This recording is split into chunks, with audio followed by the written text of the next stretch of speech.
Hi, I'm Essie. And I'm Elle. Welcome back to Magic and Mayhem. Okay, so for March, for our book club, we did Paladin's Grace by Kingfisher. It is the first in a series of 4. 4 right now, there will be 7 total. Oh, I forgot there was more. Yeah. There's only 4 published because the 4th one just came out, I think December 2023. So there's only 4 at the moment, but it is planned for 7. So I think all the Paladins get their own book. And so that tells you off the bat there are 7 Paladins. Yeah, true. True. I don't even think we met all 7, did we? I think they were mentioned, but I don't think we per se met all of them. But these Paladins, oh wait, before I get into that, there will be spoilers in this, as always. So if you do not wish to hear spoilers for Paladin's Grace, then we are happy you visited, but we will catch you next time. The Paladins, as in each of these, the Paladins are a group who lost their saint. Yeah, their saint died. Which is a big thing. No one knew saints could die. Saints / sort of gods, kind of. Yeah, their god is just called the Saint of Steel, I think, was what it was called. But yeah, it was a god. Sorry, but it was a big thing. They lost their god. And so that is where the story begins. Yes, and because they lost their god, they can go berserk sometimes. And when they had their saint, the saint controlled it. But now that the saint's gone, like a holy wave kind of thing. Yeah, when the saint / god was alive, they could distinguish what they were doing. Yeah. After the death of the god, they couldn't really control it or distinguish what they were doing necessarily. Yeah, they are working towards getting better. They were taken in by a rat god, basically. Yeah, Temple of the White Rat. And that's also why you see rats on most of the Paladin books. Yes. Because the Temple of the Rat took them in, even though no one else would. Yeah. Because they were considered extremely dangerous without their god to control kind of their basically berserker mode. Yeah. And they don't remember afterwards what they do. And they do things, of course, you cannot normally do as a human. And yeah, none of the other orders would take them because they're all afraid of the Paladins. Which, for good reason, considering when the god did die, all of the Paladins went berserk all at once.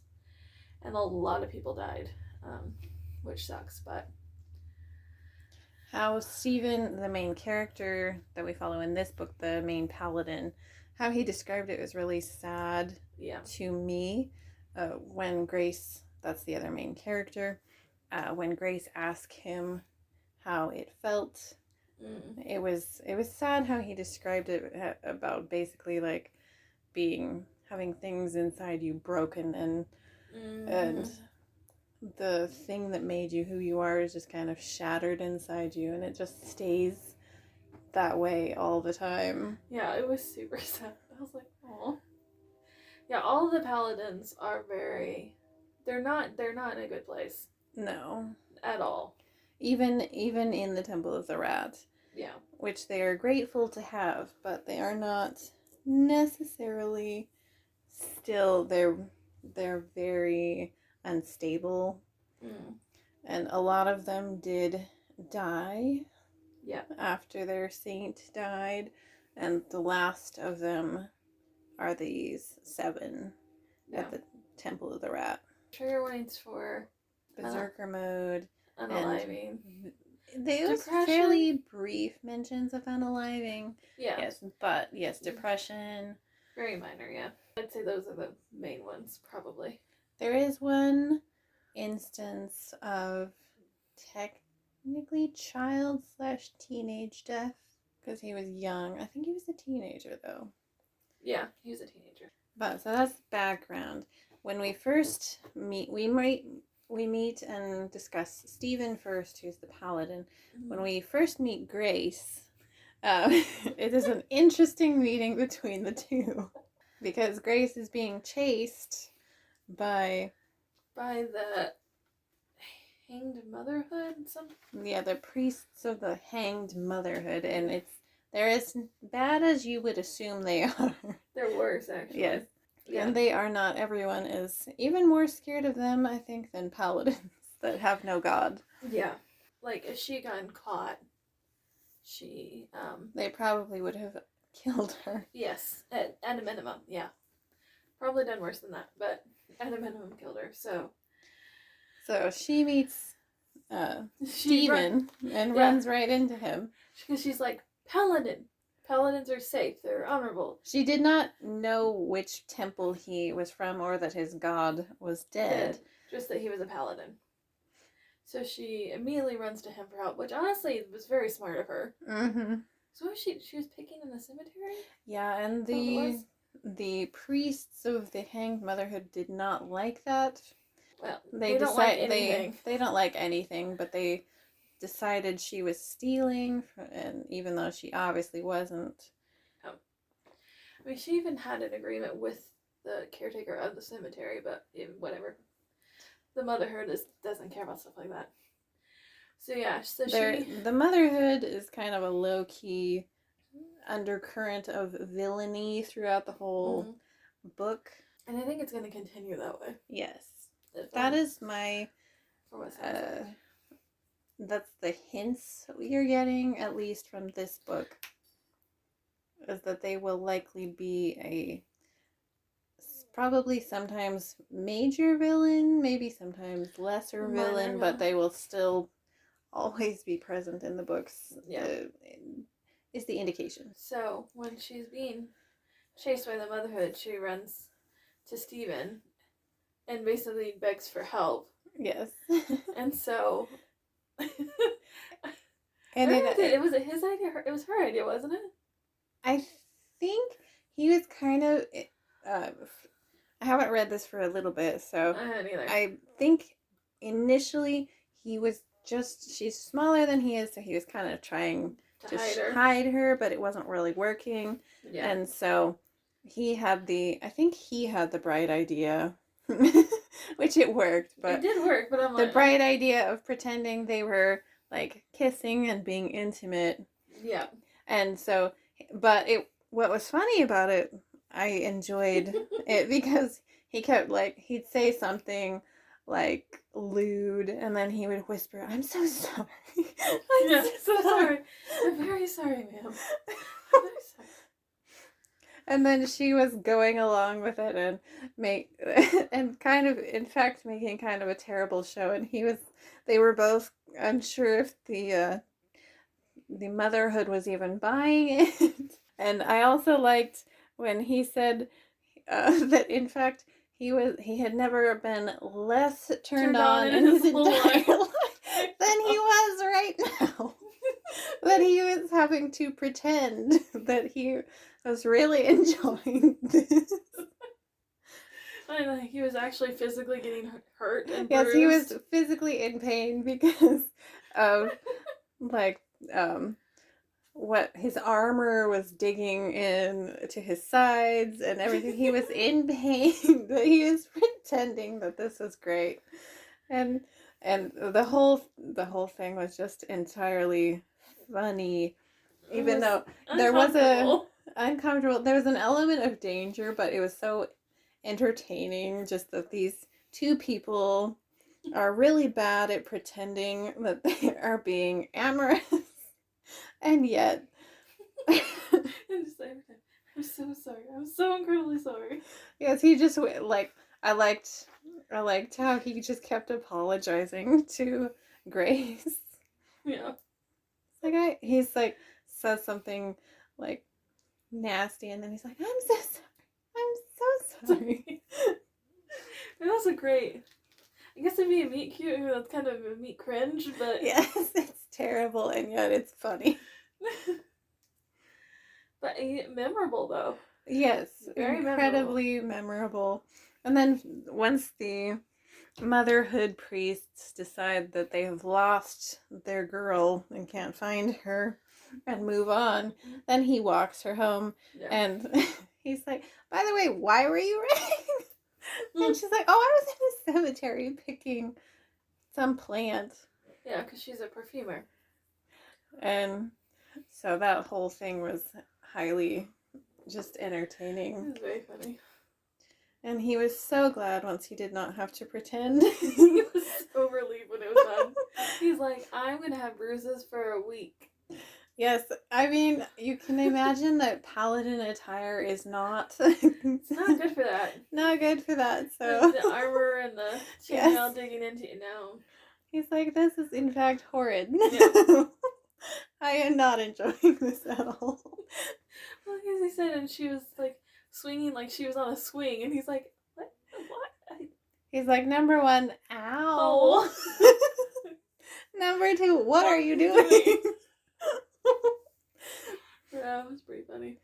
Oh, so I must say, in other books, I would probably have just been cringing the whole time, but this one managed for this scene to be entertaining to read. Yeah, it managed to be funny still, even though I'm like, okay, kind of cringe, but funny. Very cringe. But yeah, so he walks her home. Then we get her perspective next, and she was very endearing because her mind works kind of like mine does. It just jumps around, kind of wild, all over everywhere. And she, as a perfumer, noticed that he had a certain scent, and that is a recurring factor. The gingerbread scent. So funny. She gets so mad about the gingerbread because she can't figure out why. Yeah, why does he smell like gingerbread? And so in this first part, we also meet her book, which is also a key player. I love her book. Because the book serves as almost her magic 8-ball. She'll ask it a question, and it may not be helpful. Usually is not helpful. Not helpful. Isn't it just a book like her old perfume master had put together, and like half of it didn't make sense. Yeah, most of it was nonsensical. But she's just like, what if we think about this, and just points at a random page to see what it says. It was hilarious to me. Yes, I loved her interactions with this book of nonsense. Magic 8-ball book. It was basically what it was. Sometimes it was helpful, though. Sometimes. Not often. And we also met her friend / landlady Marguerite. I love Marguerite and so much. And she's so funny. I love her. She's hilarious. I also think it's funny that she just is like, she just tells Grace, yeah, but I'm a spy. Anyway. Yes. And just moves on from there. It's like, oh, well. Grace is like, okay. Good and they just go about their business. And because of Marguerite, she ends up making a perfume for the crown prince. And presenting it to him. Yeah. Even though she hates going out in public. Oh, she did not want to do it. Hates it, loathes it. Which I don't blame her. No. I wouldn't blame her normally, but given her backstory, I don't blame her even more. Yes. I also liked how Marguerite she's like, I'll be weird. She's like, you're supposed to be weird. You're a master perfumer. Yeah. They expect you to be weird. Like eccentric and yeah. She's like, lean into it. Just go with it. It'll be fine. So that was very entertaining. I was glad she had Marguerite with her though, because otherwise it would not have gone well. No. Because they had problems the way it was. If she hadn't had Marguerite, it would have gone really badly. Yes. But she meets Stephen again here. And we got some of Stephen's perspective, some of hers in this one. But his was so funny because the Temple of the Rat priest Beartongue Bishop. I realized my mistake just before you got it. Yep. The bishop. Yes. Bishop Beartongue. I love so much. I absolutely adore Bishop Beartongue. She's just fantastic. She's amazing. She's She's just like they were all standing together, and Stephen and Esteban, were just bad mouthing everyone. Going to down. She was like, essentially, she's like, I'm contractually obligated to tell you to stop it, but But also, I'm going to contribute. Yes. I'm purposely baiting the motherhood priest. Yes. So funny. Because, of course, the Temple of the Rat but they're more about charity and good deeds, and the motherhood is not. It's not like that at all. So, they are kind of bitter rivals. Yes. But, like, in a way where you're like, is she baiting? Like, you know she is. Mm-hmm. But, like, if anyone called her on, she'd be like, what do you mean? I loved that about Bear Time. It's like, you'd always be like, is she baiting? Yeah. Absolutely. And yet, you couldn't catch her on it. But while they're there, and Marguerite and Grace are doing the perfume thing, and the Paladins are doing their guard thing. Okay, so they run into a dead body first. Yes. And there's a kid there. Which tips them off that there's a problem. Because, body. And then there's a kid there who's panicking. He's like, no one's supposed to die. Well, he wasn't supposed to die. No one's supposed to die. And so Steven tries to talk the kid down, and the kid takes poison. And so the kid ends up dying. And this is where the child/teenage death came in. Yeah. So the kid ends up dying. Steven, of course, is very upset with himself for not stopping it. He almost had him talked down. Yeah. And so did Grace and Marguerite were also right there. Yeah. Trying to help.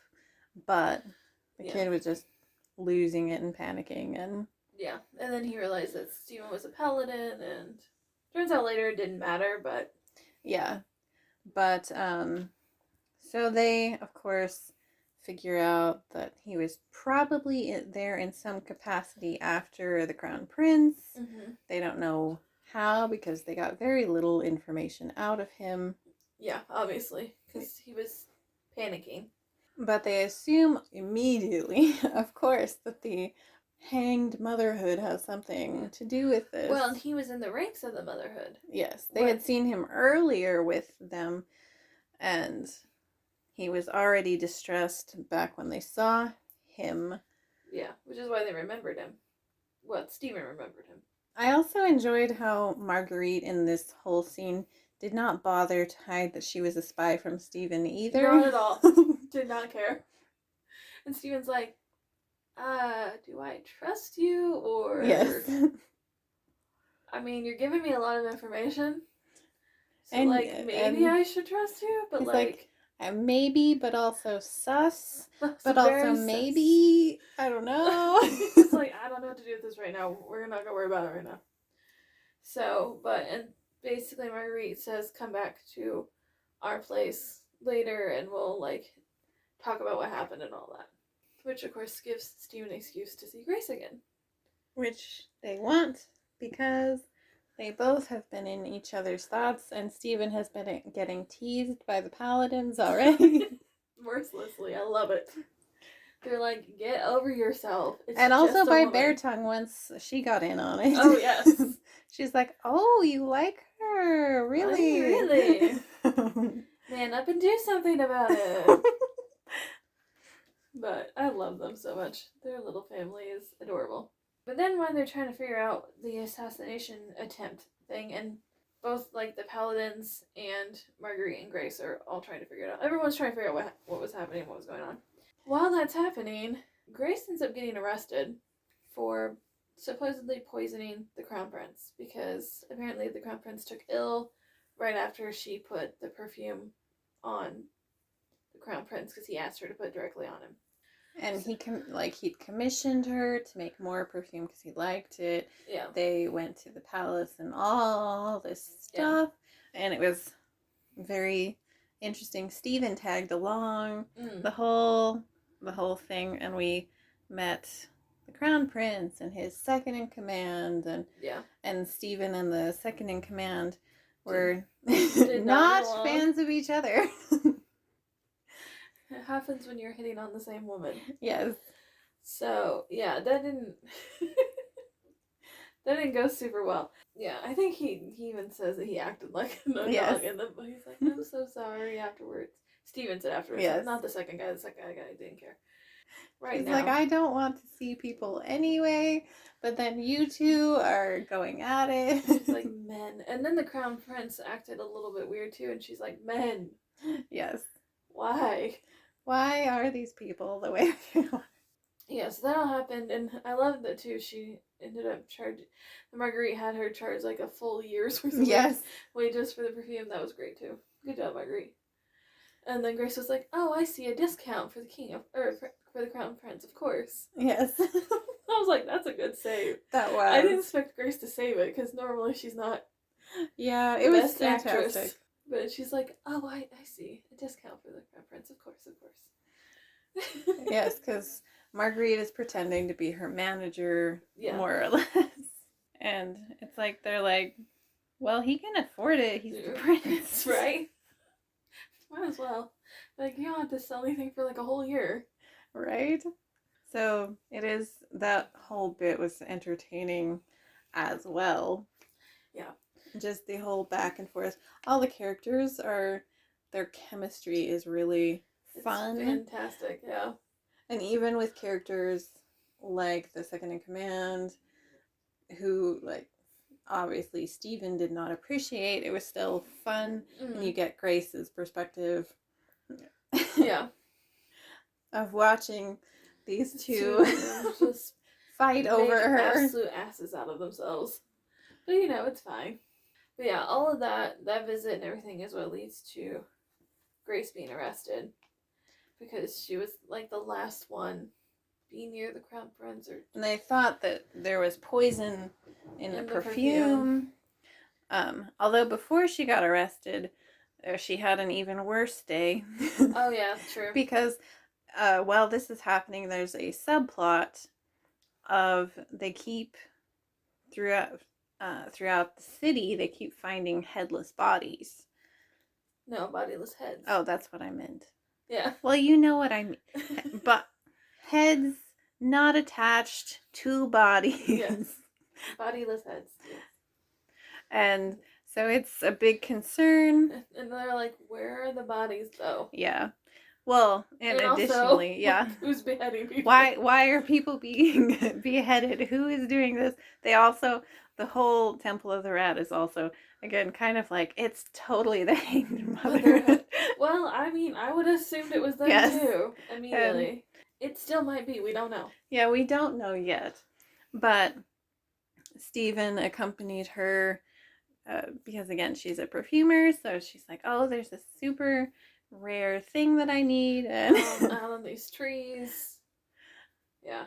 And so they go and collect it. And unfortunately, they have a good moment, a romantic moment, and then he ruins it. Stephen ruins it, yep. Completely ruins it. But that is not the end of her bad day. No. Because as she is stomping away from him, she also finds and steps into a head. Well, technically, she finds it by stepping on it. She doesn't see it ahead of time. And she stomps on it, and then she's like, that's a head. That's a head. And freaks out further because she stepped on a head. And she was already having a bad time with Stephen being... I stepped on his face. Yeah, she had a really bad day. That was definitely a very bad day for Grace. Grace really didn't have a great time through most of the book. But like, she has a bad time with Stephen being dumb, gets mad, steps on a head, and the next day she gets arrested, I think. And also, her house gets burgled. Yes, but yeah. Her house was burgled before she was arrested. Yeah, like the night before, though. So I think that was all one day. Yeah, Because it was when she was fighting with Steven that her house got broken into, and they stole all of her recipes for her perfumes. All of them. Which means she'd have to start back from scratch. Yeah. Which is, it's based, like, that's like a career ender. Like, it's really hard to come back from that if you lose all your recipes. So, that happened, and then she got arrested the next day. So, just really not having a good time. Although, like, one of the other paladins, because Steven was staying back with basically the police, the sheriff and such, to talk to them about this. And one of the other paladins came to walk her back, and she noticed that he also smelled of gingerbread. And she's had such a bad day, so she just whirls on this guy that she's never really even met, and she's just like screaming at him, like, "Why do you smell like gingerbread? I do. All of you smell like gingerbread." And he's like, I don't, oil? He's like, "Well, one of us makes oil for the armor." He's like, he makes it, it's like homemade, and only he and his friends use it. And this poor guy, he's like, "I don't understand why you're so mad at me." But then Shane goes back to Steven and says, "What did you do to her?" Yes, he's like, "She got mad at me for gingerbread. I think this is your fault." He's so right, it was his fault. So like, you tell him, Shane. Like, he's in trouble for what he did. Shane is like, "Obviously, this is your fault." This is clearly, like, he immediately knew it was Steven's fault. Yes. He's like, no, this one's Steven did this, yeah. He's like, I'm gonna yell at him for it. Because Shane's the serious one. Yes. So if you're getting yelled at by Shane, you're in trouble. Yes. But he's like, what did you do? He was right. It was Steven's fault. Just leaving it, what did you do? Whatever you did, fix it. It's like, well, it's going to be a little bit harder with Grace in jail, but... Yes. Although the lawyer that is from the Temple of the Rat that comes to defend her is fantastic. Oh, I love the lawyer so much. Zale, the lawyer, is just so funny. Well, he's actually a property lawyer. He's not like a criminal lawyer. But Steven asked for help for her, and he was like, we have Zale. And of course they're going to help because Steven asks for their help. Yeah. And that was also a really sweet moment between like Beartongue the priests and the paladins, because Steven assumes, this is like, pushing it too far, asking for help. And they're like, no, obviously we're going to help you and the person that you care about. Yeah, we would do it for anybody, but we would especially do it for you. And it was you so sweet. You don't ever ask us for anything. Yeah. So it was a sweet. It was so cute. A sweet moment. Laura's like, surely we can do better than me, and she's like, no. Can we? He's like, okay, point. He's like, all right, I'll do it. But he was so nice and also so funny. And his description of Court was just to die for. That was fantastic. Well, he says, basically all Court is we all yell at each other, and whoever yells the best and the loudest is the winner until the judge tells us to shut up. I'm like, honestly, not that far from real Court. It's about right, yeah. Everybody's trying to yell over each other and make the best points until, the judge gets tired of it. And says, shut up. Which is great. I didn't like the judge, although they were in like kind of a crappy position, but I did like the judge, at least to start with. Yeah. But, well, they were doing the best. The judge was doing the best they could. Poor Zale was doing the best he could, and it was not going well. No. It was not going well at all. You could tell there was layers to this. Second command. What was his name? Duvalier or something? He came to her in prison, the second in command, and pretended he was trying to save the prince's life, which already he was sus the whole time, but when he came in there, I was immediately, and she said she didn't know what poisons was, and he's like, no, just help me go through it. I was like, Anything. oh, And no. it's like, no. And sure enough, they call him and he's like, oh, we talked all about poisons. And if, yeah, so Susie's like, oh, I just don't want my friend to die. Just anything you know. I'm like, oh, no, he's digging. Mm-hmm. No. I was like, Grace, no, don't talk to him. When he testified, he said how knowledgeable she was, even though the whole time she's like, I don't know, and poison isn't what I do. Well, although, and also bringing in her ex-husband, yeah, that was low. That was dirty. They played so dirty with that. I was like, you've got to be. I was like, I'm ready to go berserk myself. Well, and Steven did. Steven, well, not full berserk. No, he just broke furniture and stared at the ex-husband really closely. Like, hi? And he was terrified. Because he, like, with his bare hands, he's just, like, cracking the banister into pieces and, like, because he was getting rightfully angry about the things that this ex-husband was saying. Yeah. And he didn't really, he was kind of entering near berserk mode, and he was just, like... It did overtake him a bit, but he was able to fight it back. Yeah. But yeah, I'm like, I don't blame him. I would have done it too. Yes. Only I just would have killed the guy. Yeah, probably. I would have reined it in, but you know. But because he lost control, he got put in jail as well. Yeah, that didn't last long. No. As it turns out. Because the trial was going so horribly. And then they put him in the cell with one of the... golem. So you find out that's like a golem-like thing that like rips off people's heads. To replace it with a golem and clay head. With a clay head. And then like it becomes like a... It's a soldier almost. Creature. Yeah. And so, but they put him... But of course like the body still like will deteriorate over time, so they have to like redo it because like the body decays still because it's not alive obviously. Well, they put him in a cell with one of these creatures who was very obviously in like advanced state of decay, and yeah, he went berserk and like ripped it in half and then ripped the cell in half. Yeah, they opened the bars of the cell and then like... But he was rightfully upset because this creature attacked him. Yeah. And, I mean, that would have made me go berserk too. Like, to have this thing that you know is basically like an undead golem thing attack you.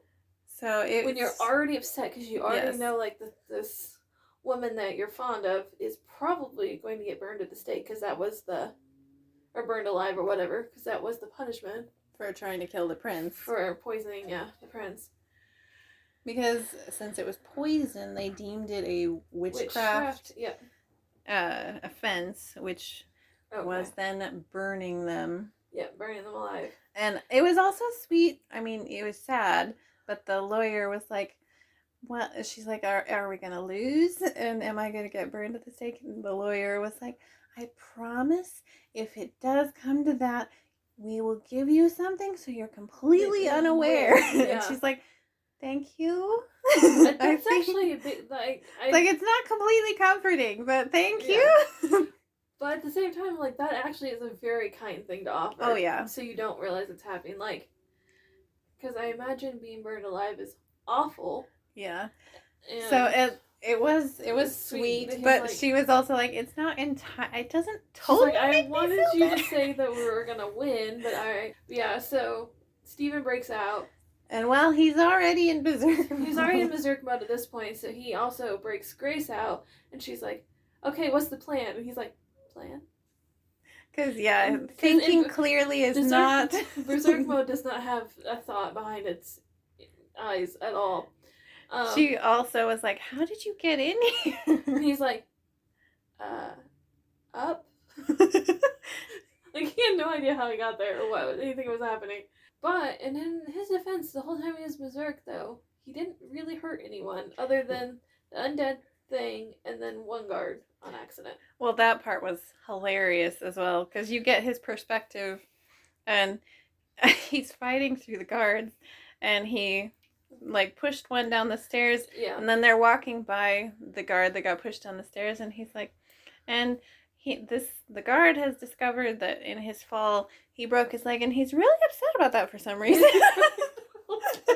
Gee, I wonder why. I wonder why he'd be upset about that. It was just funny. He's just really upset about that for some reason.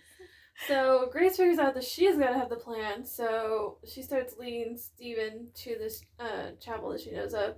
Although he gets in a fight with a rain barrel on the way and like a statue, and because Berserk Mode doesn't care. And never her though, of course.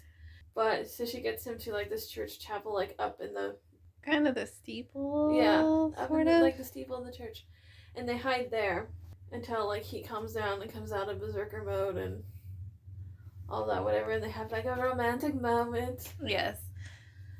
And then the other paladins show up, and they're like, "Are you done, or kind of don't really have time to come back later?" Because of course now they have even more problems. Yeah, because now she's been broken out of jail. He broke out of jail. And so the paladins find him, and they're like, "We gotta do something." And then and the paladins are fully gonna go to fight for him. Like they're like, "Well, if we have to like take down everybody, we will." And then Bear Tongue also shows up, and she's like, "Y'all are the worst at keeping secrets." They're like, "How did you find us?" And she's like, "Really?" She's like, "You were talking about in the middle of the square. Like 3 people heard you. They came and got me before you even left.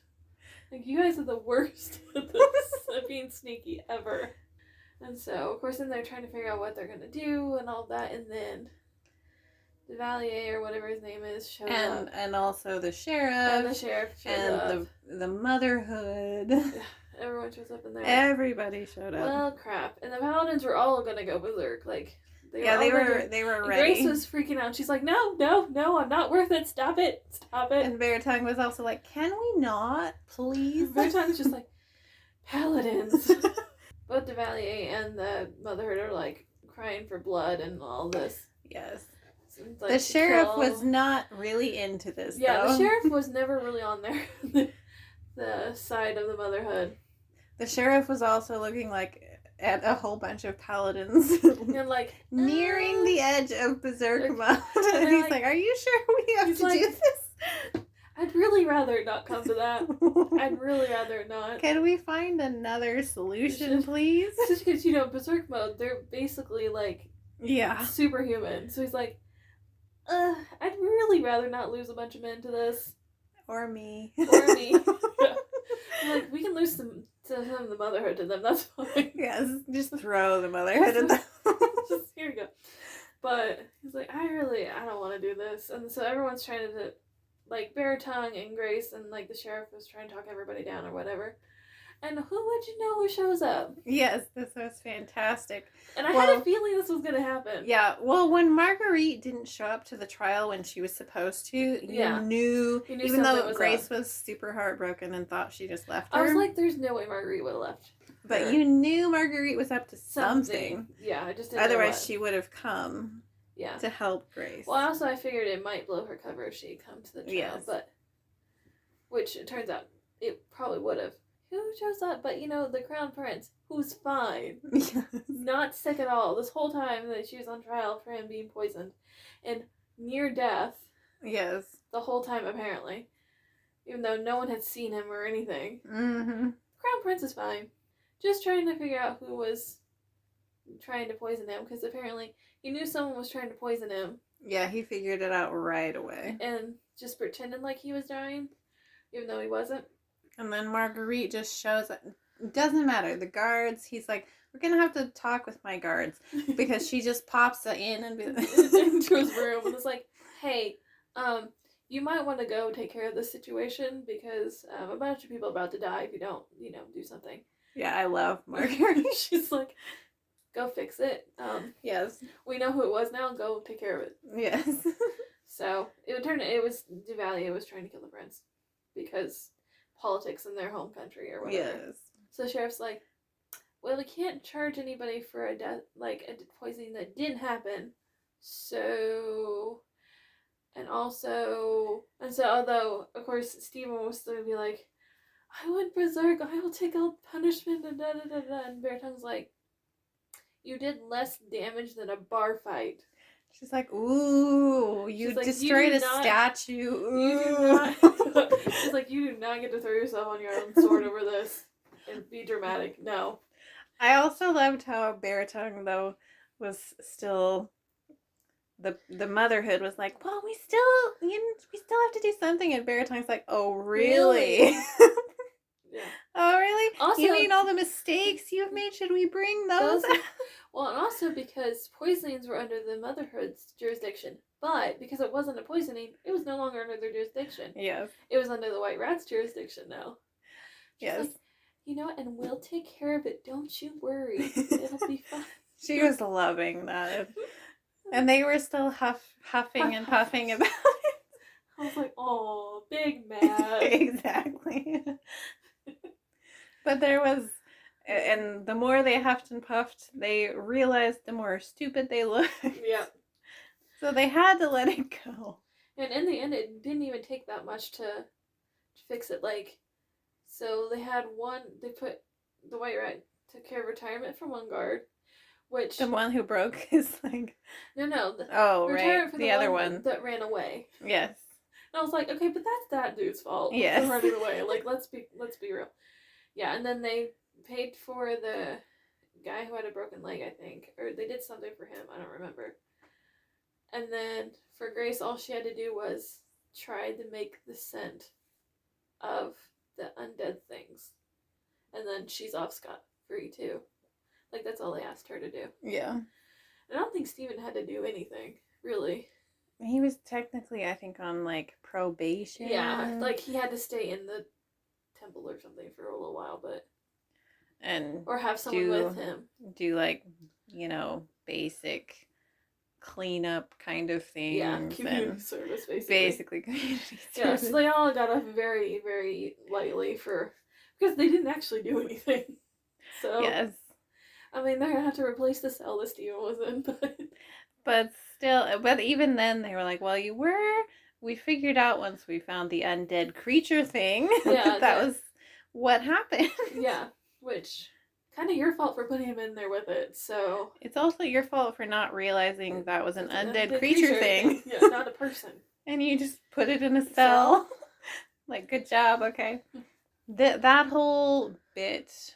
with the chapel and everything, that was one of my very favorite parts. But my next favorite part was when her husband came back trying at the end, the very end, her husband came back trying to get in with her again. Yeah. And get, of course, profit off of what she had. We can be in partnership again. Like, no, you can't. She's like, or you can go die. Don't care. And she figured out pretty quickly it was just because he was broke. Yeah. He just went back with her because he didn't have money anymore, and she was the moneymaker the whole time. Mm-hmm. He had no originality himself. No. And it was also funny. Steven showed up behind her. Didn't do anything. He just stood there. The doorway, yeah. But the husband had already seen him go berserk-ish once and was already immediately terrified. Yes. But he didn't interfere. No, he didn't intervene at all. He let Grace handle it, which was very, very good. Because she needed to have that closure of being able to tell him off personally. Yeah. Although even funnier when after the husband left, Steve was like, yeah, my back's seized up. I can't move anyway. So I couldn't have done anything. But it's like, I can't move also. Can you help me? Yes. I made it here. That was the end. He's like, I'm stuck. And it hurts. He's like, so I couldn't have done anything, but you did excellent all on your own. You didn't need me. It was cute that he came to back her up, but then then he couldn't even move anymore past that. Yeah. I also did think it was funny. So Baritone was talking to Steven after the fact. And Steven's under house arrest. We were right. Talking about he disgraced the order and he must be locked away and all that. And she was like, and making fun of him, saying, yes, the way you beat the judge to death with his own gavel and there was river blood ankle deep and all this. And Steven's like, what? It's like, I don't think I did that. She's like, If this is your idea of a berserker fit, I'm surprised the Saint of Steel's chosen were ever called in for anything more dangerous than a garden party.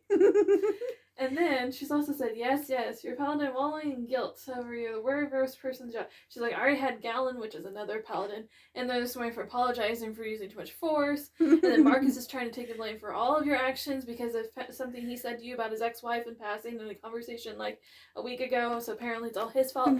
She's like, shut up, I don't want to hear it. She's like, paladins. She's like, there's a reason the rat doesn't call paladins. Yes. I was like, I love She's it. like, but we have you now. We have you now, and you're useful sometimes, but rat, help me, I'm gonna wring your necks. It was so funny. I thought that was hilarious. Apparently Marcus thought that one conversation like a week ago made Stephen do all of this. Yes. And Marcus is like, I'm so sorry, all of it's my fault, I take responsibility. She's like, I swear. these freaking paladins. She's like, if one more paladin tries to take responsibility for global warming, I will. She's like, I'm gonna lose it. I absolutely adored Beartongue. She was so funny. She's hilarious. Also Marguerite, but they're close for favorite characters. They're hilarious. I wish Marguerite was in the book more. Yeah. That's my only complaint. That would have been good. Because she's such a funny character. She's hilarious. I also liked Dr. Piper. I was glad Dr. Piper was okay. Yes. Because Dr. I Piper... actually almost forgot about Dr. Piper. Dr. Piper did the autopsy for the kid who poisoned himself. And it turned out he had been poisoned the whole time. Yeah. So he was going to die either way. And they were worried that something was going to happen to the doctor because of that. But the doctor ended up being fine. So he just chased them with a bone saw or something. Yes. Which was hilarious. Because she'd accidentally spilled that the one they got all this information from was him. Yeah. Which they did, but she was worried they'd try to kill him. Yeah. And they did, but he's not about that. He was like, I'm not taking that. Although, I also thought it was sweet that he testified for Stephen. Because they were going to try and charge Stephen for the undead thing. And the doctor's like, you can't charge a man with murder for tearing the head off a 3-day-old corpse. Yes. That's ridiculous even for them. That was just the motherhood trying to be petty. Yeah. Because they lost. Although the undead things were really horrifying. They were very creepy. The epilogue was really creepy. Yes. Which, I mean, I enjoyed it, but I guess they call him the smooth man because they're like really smooth-faced or something. But where he's the smooth man thing that they still have alive started laughing. Yes. Horrifying. Yeah. It was like, creepy. Absolutely the F not. No. So I will be interested in the other books to see where this goes with these golem creatures. I really hope the golem creatures are not over the whole 7 arcs though. Yeah, I have no idea. Hopefully it's not like a mystery through all 7 because that's a long freaking mystery. That's true. But I am curious what's going to happen with them. Because, I mean, they know some about them, but not really a whole lot. And, like, even what is causing, like, what kind of... They assume dark magic of some kind, but they don't know what it is that makes it so that the golem undead things can live. And the way that they bite people's heads off, literally, from, like, through their neck is very weird. Mm-hmm. Whole thing is very creepy. I was creepy. Like, jeez, Kingfisher. Yeah. I mean, not surprising for Kingfisher. True. But this is the one that's like, it's cozy. Has ghouls in it. It's cozy. No. Yes. Ma'am, that's not cozy. But so I did think it was really interesting. I liked having that subplot. Yeah. Definitely. And I am definitely curious to see what happens and if it is the motherhood or what it is. Or someone else entirely, yeah. Yeah, I'm very curious to see what happens next too. I'm very glad I have the first 4. Yes. So I can read them. Be like, okay, wait, what's happening?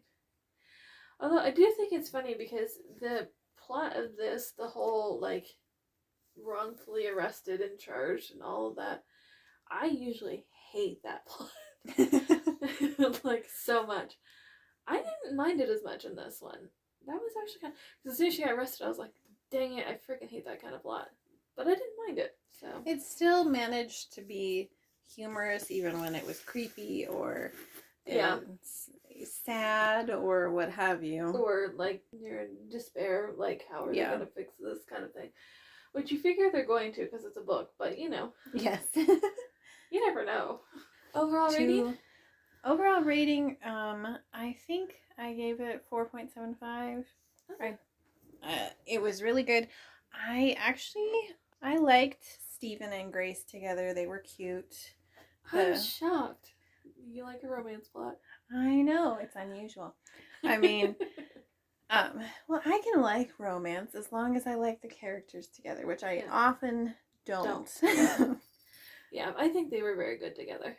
Even though there was golems and heads and it was still cute. Which, like, how? I don't know. But yeah, it was still cute even though they were in, like, some of the most disturbing stuff ever. I also liked the theme of the gingerbread scent and her getting so upset about the gingerbread. Because scent is her thing. And she's so good at it. It's very cool. I like the descriptors we got of, like, how everything was, like, a scent to her and she could break it down into other scents. That was very cool. I gave it a 5, I think. I think next month in April. Okay, so originally we were, for April, going to do Can't Spell Treason Without T by Rebecca Thorne. However, that book does not come out until May, so we cannot do it for April. Therefore, we have traded the plans for what was going to be the May book. We are now making that the April book, and that is Illuminations by T. Kingfisher. So if you want to read along with us, well then. Thanks for listening to Magic and Mayhem. All right, bye!